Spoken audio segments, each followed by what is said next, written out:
Today I have come to the Jolly Sailor Public House. The Jolly, as it is known locally, is a former coaching inn that is said to date back to the 1700s. When you walk into the Jolly Sailor, you immediately become isolated from the unwelcome signs of life in the 21st century, as you are plunged into a quaint old world of yesteryear, where the past greets you like a warm breeze. The pub is well reputed to be haunted, with several ghostly tales linked to it, and of course, a tragedy. A few years ago, a former landlady once told me about an incident that occurred to her while she was in the kitchen preparing food. She was all alone in the pub when suddenly she heard the sound of the fridge door open. As she turned and looked, she noticed there was a hand holding the fridge door. Underneath the fridge door, where you would expect to see a pair of legs, there was none. So she was a little bit concerned about this. All of a sudden, the fridge door then closed again and the hand had disappeared.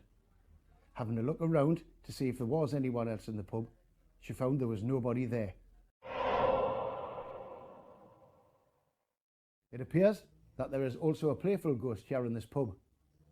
The landlady, Beverly Jackson, was getting ready to go out. She had a big bunch of keys in her hand, ready to lock the door. She tried to put her coat on and found that she couldn't get her hand through the sleeve. So she put the keys down and then put her coat on. When she went to retrieve her keys, she found that they'd disappeared. She searched the pub high and low. She couldn't find her keys anywhere. She was wondering where on earth they had gone. When she went to check the original table where she put them down in the first place, there they were, Boulders Brass. The ghost, it seems, had been playing around with her belongings. But what of the inn's most famous ghost, that of the Green Lady? She dates back to around 1770 and she's been seen on the upper levels of the building walking around in a long flowing green dress. Her story is a sad one. She was in love with a coachman from Newcastle upon Tyne and she had big plans. She was hoping to run off with him and get married. However, the coachman had other plans and he fell in love with another woman and went away with her. This left the Green Lady distraught. So what she did, she decided to go upstairs and lock herself in one of the rooms, and she subsequently starved herself to death.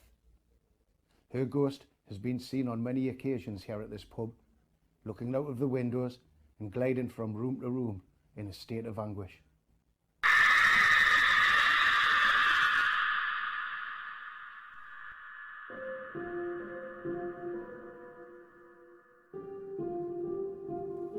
Okay, we've talked about the ghosts, we've talked about the history of this fine old pub, and now we've come in to sample its ales. Cheers.